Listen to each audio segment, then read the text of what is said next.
Minas Gerais fica da hora. O Cruzeirão ganhou mais uma vez e vamos que vamos. Ô, Gão, vamos que vamos. Você tá comemorando a vitória, tá sorridente, mas aí o seu treinador vai na coletiva e fala sobre incompetência. Incompetência dele em escalar um time sem o Gabigol. E por que ele não tá escalando o Gabigol? E vamos entender por que ele não se considera competente para isso nesse momento. O Gabriel é um excelente jogador, é um profissional de louvar, e ele, nesta estrutura que eu jogo, dentro daquilo que são as minhas limitações, não é? Eu não consigo encaixá-los, muitas vezes, os três jogadores ao mesmo tempo.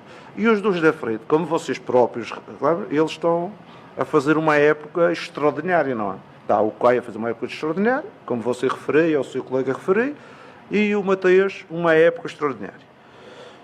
E eu sei que às vezes os adeptos querem... mas você tem que arranjar um sistema. Mas atenção que eu sou só o Leonardo Jardim, não sou um gajo que consigo fazer magias, não é? Eu sempre que testei um sistema mais ofensivo contra os jogadores, perdi o equilíbrio da equipa, perdi a capacidade de pressionar, perdi os balanços e essas coisas todas, e perdemos jogos e tínhamos uma média de 3 golos sofridos e um gol marcado. Mas eu sei disso que os adeptos não querem saber nada disso. Os adeptos querem ganhar e que os seus ídolos jogam. E eu, como treinador, às vezes, como eu já vos disse, a responsabilidade do Gabriel não jogar é do Caio e do Mateus, e da minha incompetência como treinador de não conseguir colocar todos esses jogadores ao mesmo tempo. Famosa dor de cabeça boa, né? Ai, graças a Deus. Ô, Isabel Guimarães, sabe o que acontece também? É o seguinte, a nossa preocupação não é, por exemplo, em relação ao Gabigol ser escalado. Né? Ser escalado ou não, os números deles são bons no banco, são bons como titulares. O Caio Jorge, nossa, esse golaço não tem como se mostrar. A gente tem que dar uma pausa para falar desse gol, que esse gol foi fantástico do Matheus Pereira.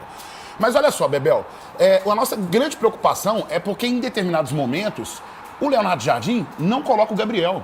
O jogador que nos últimos anos, pelo menos nos últimos 5 ou 6 anos, foi um dos jogadores mais decisivos, fazendo gols em finais, fazendo os gols que classificaram o Flamengo em momentos cruciais, em momentos difíceis até, e ele não colocava ele. Essa é a nossa preocupação. Escalar ou não é a dor de cabeça que ele vai ter, que graças a Deus é uma boa dor de cabeça, né? A incompetência. Exatamente. Mas, em determinados momentos, você tem que olhar pro banco, Jardim.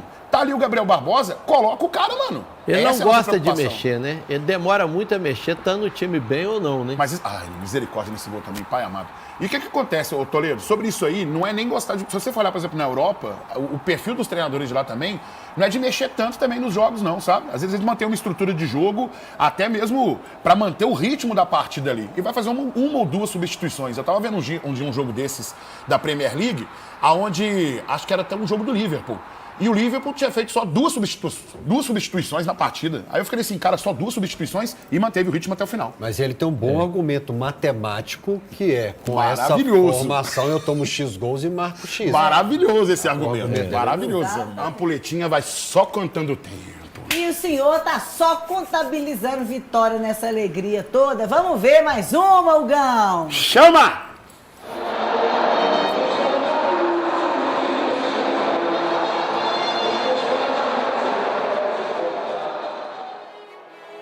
Toda boa orquestra precisa de um grande maestro que rege o grupo com uma facilidade. O Matheus Pereira é um maestro do Cruzeiro, ele joga bola demais, ele é o camisa 10 que rege tudo ali, que coloca a bola pro Caio Jorge fazer aquele gol. Pô, o Matheus Pereira é um camisa 10 perfeito pro Cruzeiro, é o melhor camisa 10 do Campeonato Brasileiro, sem sombra de dúvida. Ele é muito monstruoso mesmo. Hoje ele mostrou isso aí, ó. Ele destruiu na partida. Destruiu a partida e a coluna do goleiro Rocher, que se esticou todo, mas não conseguiu evitar essa pintura do camisa 10 do Cruzeiro. Que golaço! Não foi só no ataque que o Matheus Pereira ajudou, não. Olha ele aí, ó, lá na defesa, roubando bolas.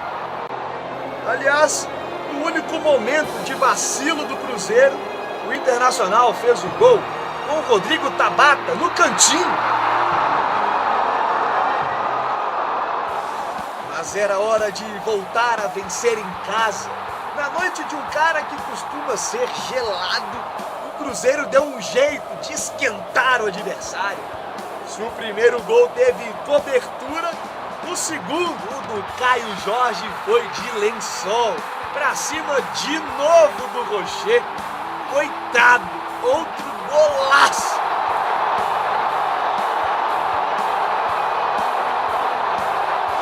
A vitória fez o Cruzeiro quebrar um tabu de mais de 10 anos.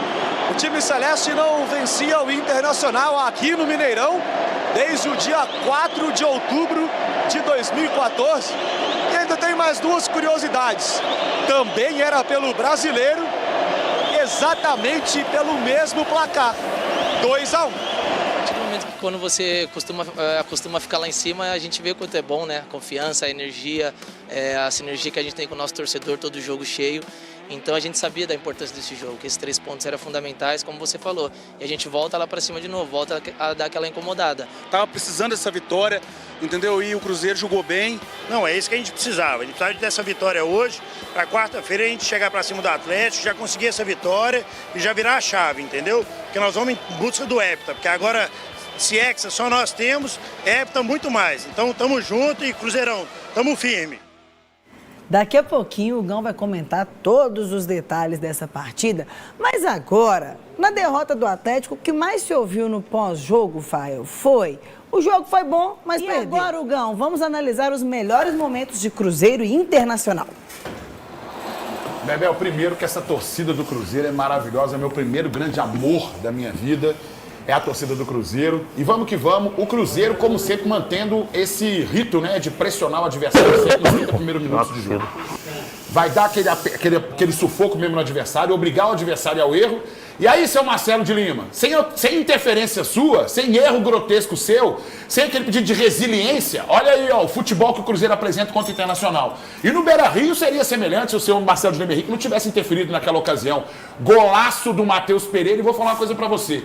É pro Brasil inteiro comentar esse gol, porque quando o Messi fez na mesma perspectiva e com a mesma plástica, foi falado no mundo todo. Tá aí o gol do Matheus Pereira, um dos maiores camisa 10 do Brasil na atualidade. Mas aí também começa a acontecer aquilo que me deixa um pouco preocupado. É um momento onde o Cruzeiro meio que dá uma esmorecida no jogo.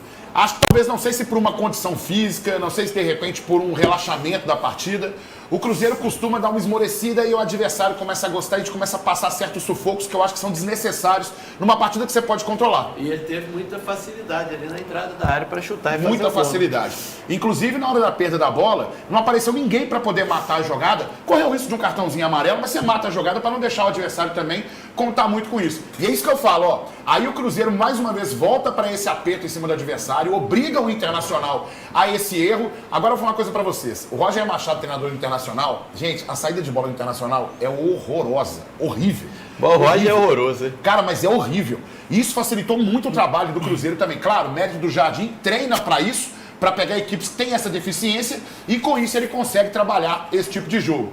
E aí nessa bola aí, é um momento do jogo onde o Cruzeiro tenta apertar o Inter e vai sufocando o Inter, até que de repente acontece isso aí, ó. O cara joga demais. Façam o K imediatamente. Agora o passo é muito bom também. Muito bom, mas exatamente nessa perspectiva que o Leonardo Jardim faz. Ele sobe as linhas, ele aperta a saída de bola do adversário, e aí se você tiver uma saída de bola horrorosa, por exemplo, o time do São Paulo ontem, eu vi que o time de São Paulo não é bom nessa saída de bola, mesmo com o treinador Crespo. Não sei se ainda não ajustou o time, mas não consegue sair bem pro jogo. E aí o Cruzeiro se aproveita dessas situações. E 2 golaços ontem. 2 golaços no sábado, na verdade. 2 golaços no sábado. E Caio Jorge, mais uma vez, mantendo a escrita de ser o artilheiro do campeonato e um dos maiores centroavantes na atualidade do Brasil. Só que aí, aquele negócio, vem aquela esmorecida do Cruzeiro, como sempre. E é o momento do jogo onde o Cruzeiro começa a passar certos apertos que não precisa. Por mais que a gente veja aí nos melhores momentos o Cruzeiro ainda apertando o Inter deu um sufoco no Cruzeiro em determinado momento, nada que o Cássio também tivesse passado por grandes problemas. E por isso, Jardim, a gente pede sempre para entrar aí, ó, o Gabigol, que entrou aí, participou do jogo criativo do Cruzeiro, participou também de várias finalizações, participa da criação das jogadas e nesse sentido você pode contar com ele. Talvez você tenha dificuldade de escalar os dois juntos, o Caio Jorge e o Gabriel Barbosa junto com o Matheus Pereira. Expulsão corretíssima, porque o camarada, isso aí foi uma jogada só na bola do jogador do Cruzeiro. Só que depois ele vem meio para descontar o que aconteceu e acerta apenas o jogador Ele por foi trás. revidar, né?